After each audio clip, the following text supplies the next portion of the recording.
चलिए दोस्तों, हम आज आगे स्टार्ट करते हैं।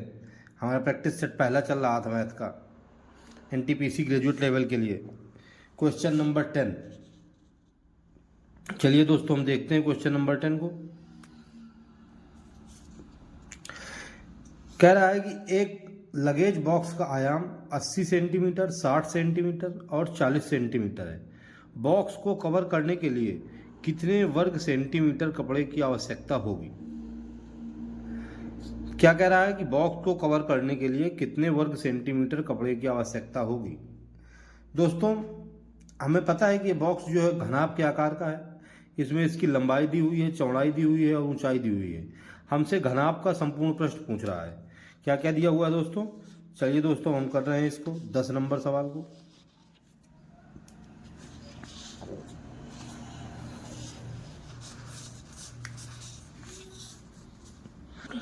क्या क्या दिया हुआ है हमें दिया हुआ है इसकी लंबाई, यानी कि यल इज इक्वल टू कितना गिवन है? 80 सेंटीमीटर। बी हमको गिवन है 60 सेंटीमीटर। और यच दोस्तों हमको गिवन है 40 सेंटीमीटर। हमसे पूछ रहा है कि कवर करने के लिए कितने वर्ग सेंटीमीटर कपड़े की आवश्यकता होगी। तो हमें निकालना है इसका संपूर्ण पृष्ठ। क्या निकालना है दोस्तों? हमको दोस्तों निकालना है इसका संपूर्ण पृष्ठ। चलिए,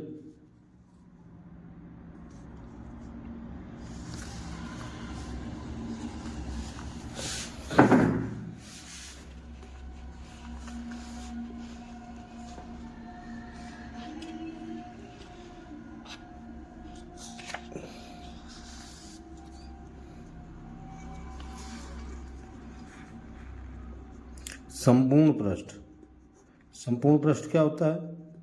संपूर्ण पृष्ठ is equal to 2LB plus BH plus HL।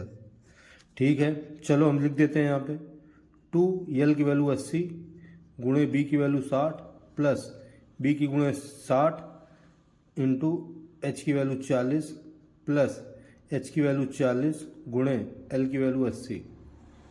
ठीक है दोस्तों, चलो हम इसको सॉल्व कर लेते हैं। 2 मल्टीप्लाई 8 छः 48, 4800 प्लस 6 चौको 24, 2400 प्लस 8 चौको 32, 3200। अब हम इसको ऐड कर लेते हैं 2 इंटू, अब इसको ऐड करेंगे दोस्तों तो 8 8 4 12, 12 2 14, 14 की 4 हासिल लाग 1, 3 1 4, 4 2 6, 6 4 10 और 2 जीरो और ये इसका हम मल्टीप्लाई करेंगे 10,400 का, तो यह जाएगा 20,800। 20,800 सेंटीमीटर, 20,800 वर्ग सेंटीमीटर कपड़ा, 20,800 वर्ग सेंटीमीटर। यही दोस्तों हमारा हो जाएगा आंसर। कौन सा ऑप्शन सही है? चलो हम देख लेते हैं। हमारा ऑप्शन नंबर 2 सही हो जाएगा। कौन सा सही हो जाएगा दोस्तों? Option number 2। ठीक है, चलिए दोस्तों, अब हम चलते हैं नेक्स्ट क्वेश्चन में। क्वेश्चन नंबर 11 में 2 अंकी संख्याओं के अंकों का योग 10 है। क्या कह रहा है दोस्तों? देखना, कह रहा है 2 अंकी संख्याओं के अंकों का योग 10 है। जब अंकों को उल्टा जाता है तो संख्या 54 द्वारा घट जाती है। परिवर्तित संख्या ज्ञात कीजिए। किसके द्वारा घट जाती है? 54 द्वारा घट जाती है। परिवर्तित संख्या ज्ञात कीजिए। चलिए दोस्तों, इसको हमने कल ही कर लिया था, तो हम इसको यहीं अभी क्वेश्चन में ही देख लेते हैं। चलिए दोस्तों, हमने मान लिया कि 2 अंकों की संख्या हमने 10x प्लस वाई मान ली। क्या मान ली? 2 अंकों की संख्या मान ली 10x प्लस वाई। कह रहा है जब अंकों को उल्टा जाता है तो संख्या 54 द्वारा घट जाती है। यानी कि इसको जब कम किया घटाया जाता है संख्या को उलट के, तो ये 54 कम हो जाती है। चलिए, तो हमने जब इसको उलट दिया 10y माइनस एक्स माइनस कर दिया, इसको 54 से कम हो गई। हमने इसको सॉल्व किया 9x माइनस 9y बराबर 54, x माइनस वाई बराबर 6। ये हमारी पहली इक्वेशन आ गई। और क्वेश्चन में कह रहा था कि 2 अंकी संख्याओं के अंकों का योग 10 है, यानी कि x प्लस वाई बराबर 10। ये हमारा दूसरा इक्वेशन हो गया। हम दोनों इक्वेशन को सॉल्व करेंगे तो हमारा x बराबर 8 y बराबर 2 आ जाएगा। संख्या क्या हो जाएगी, तो हमारी संख्या हो जाएगी 10 इंटू 8 प्लस 2 यानी कि 80 प्लस 2 बराबर 82। तो परिवर्तित संख्या क्या हो जाएगी, 28 हो जाएगी। ठीक है दोस्तों, परिवर्तित संख्या हो गई 20। चलिए दोस्तों देखते हैं क्या कह रहा है क्वेश्चन। क्वेश्चन नंबर 12 पढ़ लिया है, चलो इसको सॉल्व करते हैं चल के। चलिए चलो हम मान लेते हैं ए और बी की आय क्रमशः 3x और 2x है। ए की आय is equal to 3x, B की आय इज इक्वल टू 2x।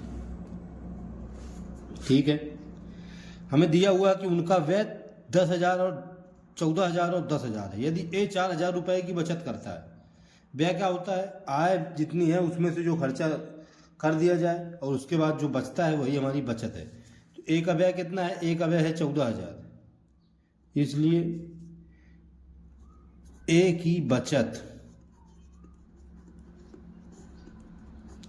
ए की बचत कितनी हो जाएगी, ए की बचत हो जाएगी 3x माइनस 14,000 बराबर 4,000 रुपये। 3x हमारे टोटल आया थी, उसमें से हमने 14,000 रुपये जो कि उसका व्यय है महीने का हमने निकाल दिया, तो हमारी जो बचत है वो निकल के आ गई। अब 14,000 को उधर लेके चले जाएंगे तो 3x बराबर ये 14,000 उधर चला जाएगा तो 4,000 में प्लस हो जाएगा, तो ये आ जाएगा 18,000।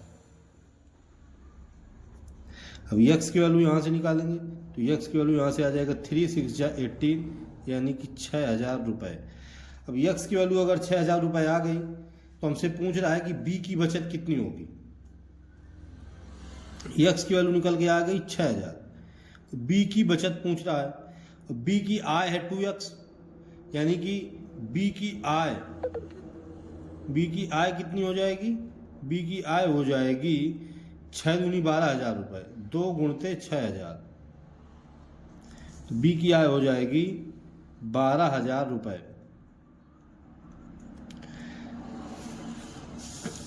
और बी व्यय कितना करता है, बी व्यय करता है 10,000 रुपये। क्वेश्चन में उसने हमें पहले ही बता दिया था, क्वेश्चन में उसने बताया था कि बी 10,000 रुपये व्यय करता है। बी कितने, 10,000 रुपये व्यय करता है, तो बी की बचत कितनी होगी। चलिए हम बी की बचत देख लेते हैं। 10,000 रुपये व्यय करता है तो 12,000 बी की बचत, बी की बचत इज इक्वल टू 12,000 माइनस 10,000 बराबर 2,000। यही हो जाएगा दोस्तों हमारा आंसर। तो कौन सा ऑप्शन सही है, ऑप्शन नंबर 2। ठीक है दोस्तों, चलिए दोस्तों हम क्वेश्चन नंबर 13 की तरफ चलते हैं। क्वेश्चन नंबर 13 दोस्तों क्या कह रहा है, सरलीकृत कीजिए। हमें क्वेश्चन को सरल करना है। चलिए हमें क्या दिया हुआ है, हमें दिया हुआ है 2/9 प्लस 3/5, डिवाइड करना है 2/9 प्लस 2/5 से। चलिए पहले ब्रैकेट में हम एलसीएम ले रहे हैं। 9 इंटू 5 इसका एलसीएम आ जाएगा, 9 से 9 चला गया, 5 2 जा 10 प्लस 5 से 5 चला जाएगा, 9 3 जा 27। ये आ गया डिवाइड इस ब्रैकेट में भी 9 और 5 आ जाएगा हमारा एलसीएम। 9 इंटू 5, 9 से 9 चला गया, 5 का 2 में मल्टीप्लाई हो जाएगा तो 5 2 जा 10 प्लस 5 से 5 चला गया, 9 का 2 में मल्टीप्लाई हो जाएगा तो 9 2 जा 18। ठीक है दोस्तों, चलिए ये हो जाएगा 10 और 27 37 अपान 45। और हमें पता है कि जब बीच में डिवाइड होता है और अगर फ्रैक्शन में या भिन्न में कोई संख्या दी है तो भाग का चिन्ह बदल के गुणा का चिन्ह हो जाता है, लेकिन भिन्न परिवर्तित हो जाती है। यानी कि ये हो जाएगा 45/10 और 18 28, तो 45 से 45 चला जाएगा, आंसर आ जाएगा 37/28। यही हो जाएगा दोस्तों आंसर। कौन सा ऑप्शन सही है, ऑप्शन नंबर 1। ठीक है दोस्तों, चलिए दोस्तों तो हम आ गए हैं 14 नंबर क्वेश्चन में। 14 नंबर क्वेश्चन में कह रहा है कि पी क्यू से 2 गुना कार्य कुशल है। क्यू एक कार्य को पूरा करने में 12 दिन लेता है। यदि वे दोनों एक साथ कार्य करते हैं तो उन्हें कार्य पूरा करने में कितना समय लगेगा। ठीक है, क्या कह रहा है हमसे कि पी जो है वो क्यू से 2 गुना कार्य कुशल है। और हमको इसने क्वेश्चन में दिया है कि क्यू एक कार्य को पूरा करने में 12 दिन लेता है। अगर क्यू इस कार्य को पूरा करने में 12 दिन ले रहा है तो पी इसी कार्य को पूरा करने में मात्र 6 दिन लेगा, क्योंकि वे उससे 2 गुना कार्य कुशल है। ठीक है, क्या क्यू किसी कार्य को पूरा करने में अगर 12 दिन ले रहा है तो पी उसी कार्य को पूरा करने में कितने दिन लेगा, 6 दिन लेगा मात्र। ये कितने दिन ले रहा है, 12 दिन। क्यू पी कितना लेगा, पी लेगा मात्र 6 दिन। ठीक है दोस्तों, ठीक है। अब हमसे कह रहा है कि यदि वो दोनों एक साथ कार्य करते हैं, जब दोनों साथ कार्य करेंगे, दोनों साथ में तो क्या हो जाएगा, P प्लस क्यू यानी कि 2 1 3, वो 3 की क्षमता से कार्य करने लगेंगे। दोनों जब एक साथ में काम करेंगे तो 2 प्लस 1 यानी कि 3 की क्षमता से कार्य करने लगेंगे। तो 3 की क्षमता से जब कार्य करने लगेंगे तो उन्हें कार्य पूरा करने में कितना समय लगेगा, तो उन्हें कार्य पूरा करने में समय लगेगा 12/3 बराबर 4 दिन। क्या आ जाएगा दोस्तों, 4 दिन। ऑप्शन नंबर 3 सही है, 4 दिन। ठीक है, अब हम चलते हैं क्वेश्चन नंबर 15 की तरफ। क्या कह रहा है क्वेश्चन कह रहा है दोस्तों कि संख्या 5, 5, 3, 6, 9, 11, 19 और 1 की निम्न सूची का माध्यिका क्या है। माध्यिका निकालने के लिए हमको सबसे पहले संख्याओं को दोस्तों आरोही क्रम में यानी कि बढ़ते हुए क्रम में लिखना पड़ता है। चलिए तो हम इसको लिख लेते हैं। संख्या बराबर हमारी क्या क्या हो जाएगी, संख्या सबसे पहले छोटी 1 आ जाएगी, 1 के बाद आ जाएगी दोस्तों 3, 3 के बाद आ जाएगी दोस्तों 5, 5 के बाद आ जाएगी 6, 6 के बाद आ जाएगी 9, 9 के बाद आ जाएगी 11, 11 के बाद आ जाएगी 19। माध्यिका क्या होती है, माध्यिका बेसिकली हमारी बीच वाली संख्या होती है। माध्यिका इज इक्वल टू बीच की संख्या, बीच की संख्या। चलिए तो हमें कितनी संख्या है, 1 2 3 4 5 6 7, 7 के बीच की संख्या यानी कि 4 नंबर, यानी कि हमारी बीच की संख्या हो जाएगी 6। क्या हो जाएगी हमारी 6। तो माध्यिका हमारी क्या हो जाएगी दोस्तों, माध्यिका हो जाएगी 6। कौन सा ऑप्शन सही है, ऑप्शन नंबर 2 सही हो जाएगा। चलिए दोस्तों हम चलते हैं क्वेश्चन नंबर 16 की तरफ। क्वेश्चन नंबर 16 क्या कह रहा है,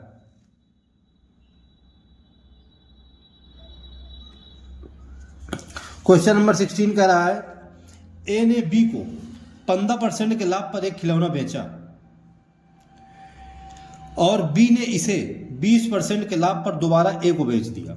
ठीक है, जिससे 552 रुपए प्राप्त हुए। मूल रूप से खिलौने के लिए ए ने कितना भुगतान किया। क्या कह रहा है, ए ने बी को 15% के लाभ पर एक खिलौना बेचा और बाद में बी ने इसे 20% के लाभ पर दोबारा ए को बेच दिया, जिससे 552 रुपए प्राप्त हुए। मूल रूप से खिलौने के लिए ए ने कितना भुगतान किया। चलिए हम मान ले रहे हैं कि ए 100 रुपये में खिलौना लेके आया था। ए ने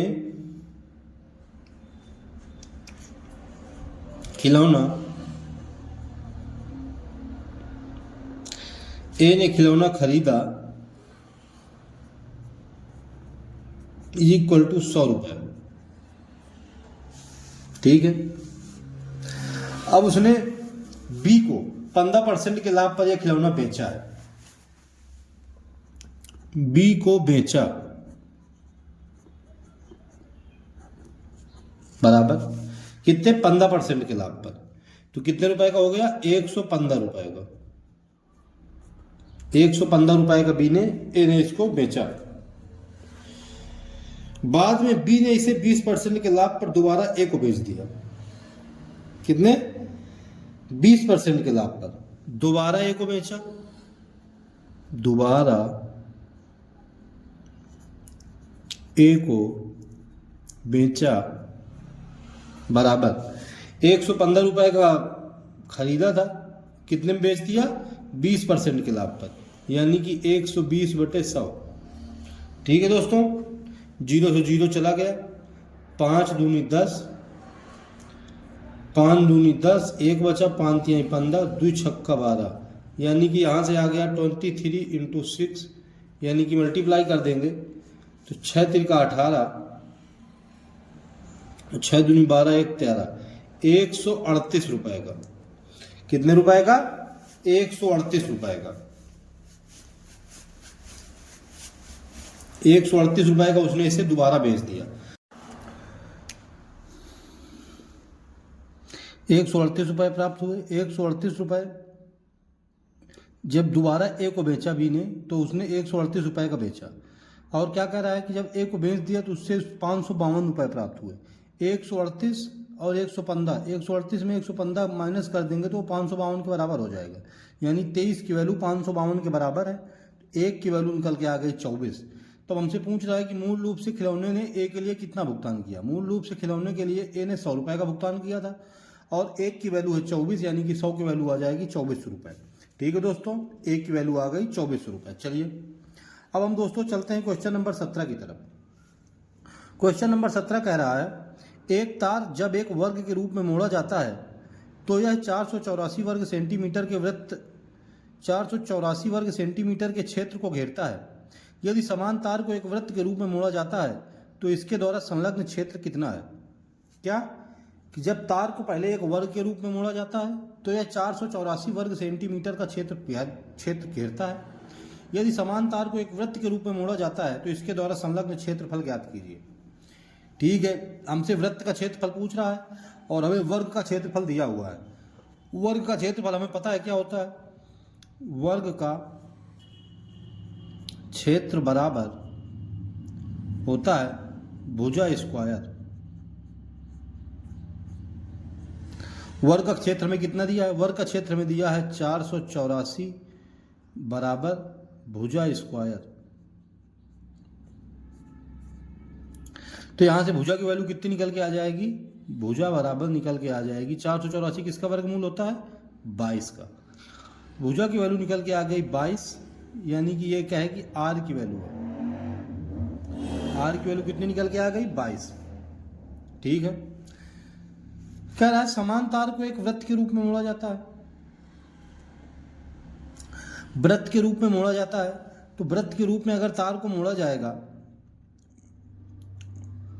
ये तो हमारी एक भुजा निकल के आ गई इससे। अब हमारी भुजा निकल के आ गई तो अब हमें इसकी परिधि निकालनी पड़ेगी, क्योंकि जो इसकी परिधि होगी वही हमारे तार के वृत्त की भी परिधि हो जाएगी। इसलिए वर्ग की परिधि बराबर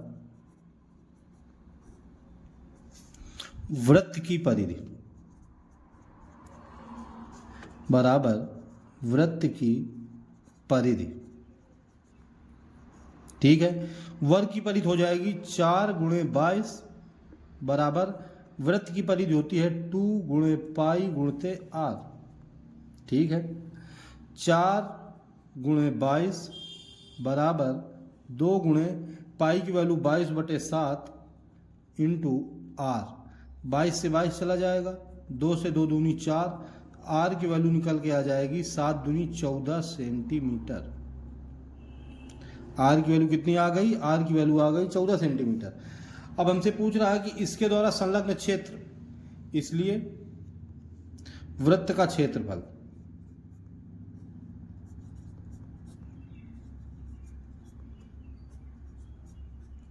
वृत्त का क्षेत्र कितना होता है? वृत्त का क्षेत्र होता है पाई r स्क्वायर बराबर पाई की वैल्यू 22/7 गुणते r स्क्वायर, यानी कि 14 × 14। 7 से काट देंगे, 7 दूनी 14। अब 22 × 2 × 14, तो 22 का गुणा 2 में कर लेंगे तो आ जाएगा 22 दूनी 44 गुणे 14।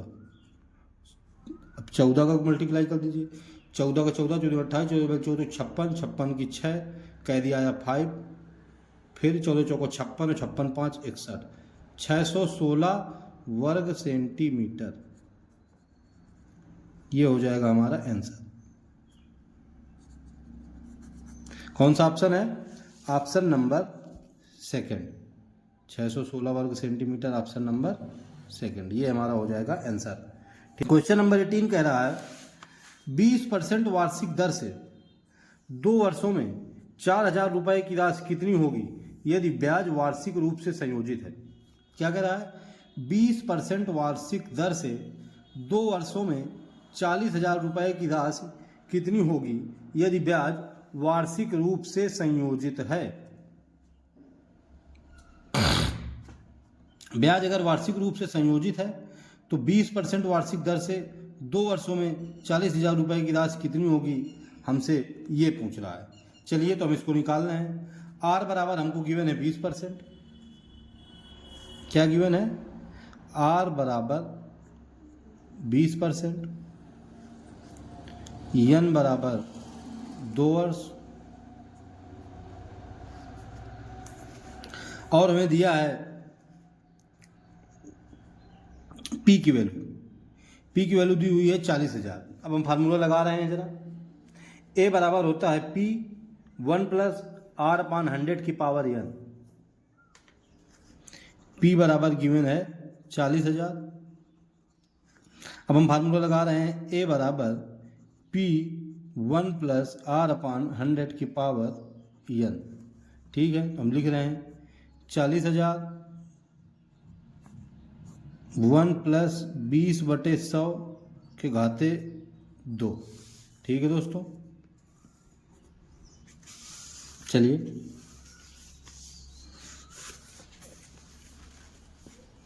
चालू कर रहे हैं।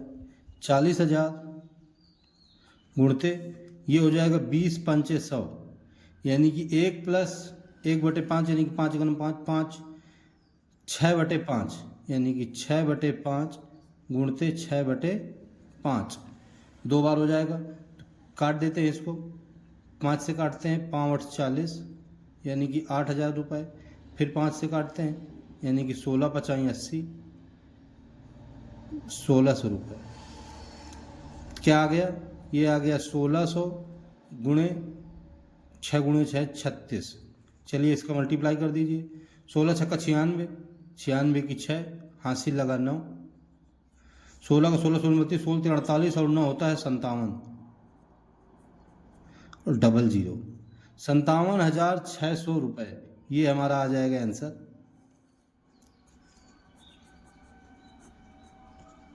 57,600 रुपये, ऑप्शन नंबर 3।